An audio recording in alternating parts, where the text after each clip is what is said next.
Hi guys, andito kami ngayon sa Mansalay, Mindoro. Flat boat racing ng Team Australia, Team CCL guys. Ayan. From Ibisan, Capiz guys. Yan ang entry namin dito guys. Sa flat boat racing sa ginanap dito sa Mansalay, Mindoro. Yan guys, ang bangka ng Team CCL at Team Australia.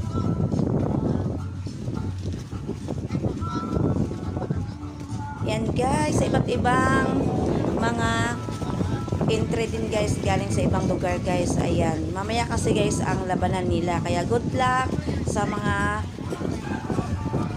team lahat guys. At saka mag-ingat yung mga rider guys. Kasi ito hindi basta-basta na magra-rider sila. Kasi mga professional to sila guys ang kinukuha dito sa mga